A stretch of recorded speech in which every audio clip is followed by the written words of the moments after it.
Hey guys! I know what you guys are thinking. Where in the heck have you been?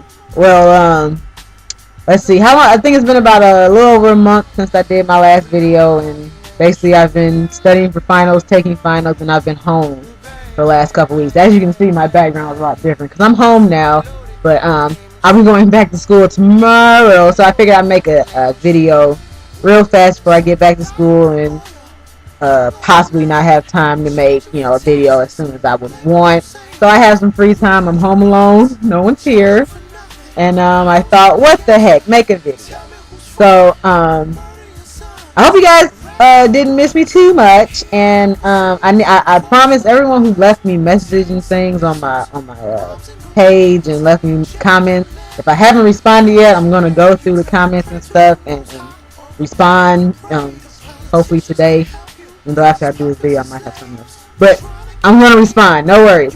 But I just wanted to do a video. This is a video for my sister-in-law who is deciding to become natural. And I just thought, ooh, why don't I do a video on my top 5 tips to transition? Because these are tips that I wish I would have known a little more before I started transitioning. And tips that I would suggest you use to make sure that your hair doesn't break off, and when you just to ensure that when you finally do have your hair all natural, that it'll look the way that you were hoping for it to look.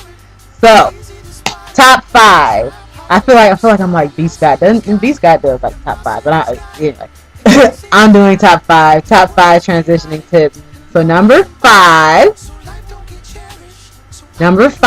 is prepare your hair for its natural state. And when I say that, I mean start doing things that you see other people with natural hair do, like protein treatments and hot oil treatments and things like that. Protective styles if you like them. And that's actually one of my other tips, but I'll get back to that. But basically, it's just start getting your hair ready for what you're gonna do to it, or what you more than likely will do to it when you're natural. Co-washing is a big thing, because co-washing is something I never did as a relaxed person, and it's something I never heard of until I started, looking up stuff and seeing what exactly people do when they're natural, and co-washing was a main thing, and that's something that, as a natural, I do almost every other day now, so it's something that you want to start doing when you start transitioning and when your hair starts growing out a little more. That's number 5. Number 4. Transitioning styles.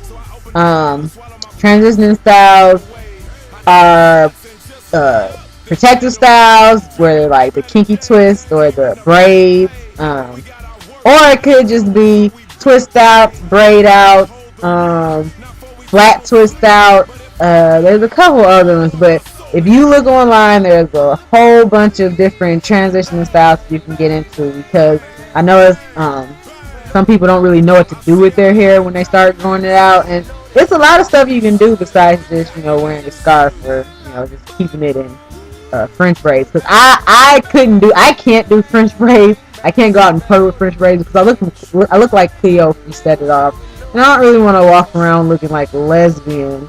I don't want to attract that kind of attention if I don't have to. So I know I can't walk around with just French braids all in my hair. So I had to find different things to do, and that's a big thing, because us and our hair, we want to look. I'm hearing noises. Sorry. Black women hair is very important to us to make sure our hair looks right. When our hair looks good, we feel good. Y'all know the story. So definitely find some transition styles that work for you. Number 3.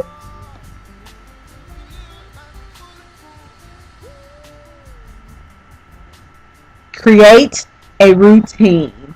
And when I say that, I mean, your hair is like anything else. It gets used to certain things. And when it gets used to things, it starts to look better and better and better. And that worked for me when I was relaxed. When I finally got a routine down for my hair started to look better. And it's the same thing with my hair now. If you see my hair today, my hair is like 8 times better than it was when I first did my big chop because I didn't have a routine yet. I was just kind of doing whatever, hoping that things would turn out right. But once I got my routine down, it actually helped me because it kept me, you know, focused and up to date. And oh, it got a little dark in here. The sun just had a little overcast. Hope you can still see me. But when I started having a regular routine, I don't remember what I was saying. Oh, my regular routine kept me on track, and it kept me not doing other crazy stuff with my hair. When I'm like, okay, wait, this week I have to do a protein treatment. This week I'm hot oil. You know, just get a routine going. It'll be much better for your hair in the long run. And like I said, once you do your big chop, your hair will actually look like you were hoping for it to look. So, number 2, do not, and I repeat, do not, you have a transitioning style that consists of you flat ironing or pressing your hair to straighten the roots to get it to become, you know, as straight as your relaxed hair.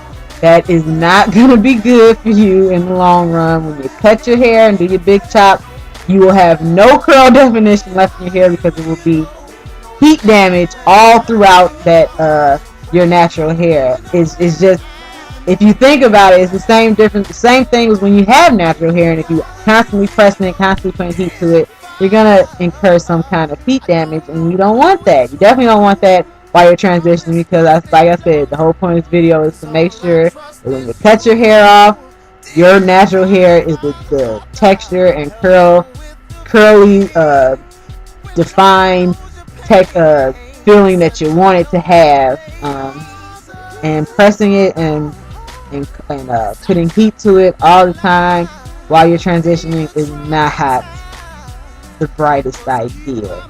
And if you ever insist you just have to have it straight for some kind of reason, please use heat protectants. Use a little bit of heat as you can. Do a roller set. Those are always good because it's not direct heat when you're blow drying your hair. It's only the direct heat when you're flat ironing it. But please do not use a hot comb or and a curling iron as your means to transition and getting through these tough times of having two different textures in your hair.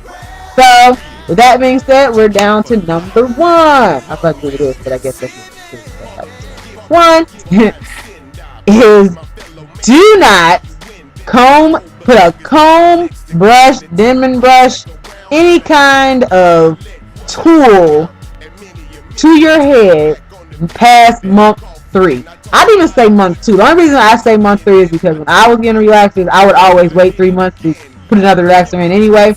I say don't put a tool to your hair anytime after you would normally get your relaxer. Like if you're the type of person that has to get a relaxer once a month, don't put a comb in your hair after a month. You get it every 6 weeks. If you get it once a year, you know, after that year, if you're still transitioning, do not comb your hair, because that's how I messed up the middle part of my hair, because I was combing it.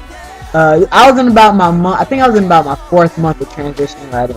I was reading up on different things, and I heard about this great Denman brush, and so I used my Denman brush to detangle my hair, and I could hear my relaxed hair getting pulled off, and all that tension that was in the point of the new growth and the relaxed hair meeting just got all jacked up, all messed up, and that is why the middle of my hair is shorter than the rest of my hair, and why it's a little rough. It's actually getting better, but it's still a little rougher than other parts of my hair, because I was combing my hair after a certain time of transitioning, and it ended up pulling my hair out, and it messed up the ends of my new growth or my natural hair, and it just was havoc ever since then. But that's a number 1 for me, because that's something that really messed up certain parts of my hair when I finally did my big chop, and it's just devastation. But those are my top 5 transitioning tips. I'm probably gonna start making videos regularly again. Sorry about the hiatus, but yeah, I was kind of busy. We'll see. But that is all I have for this video. I'm sure this is around over 10 minutes, so it's probably gonna be a lot of choppy editing, but That's okay. I will see you guys in the next video.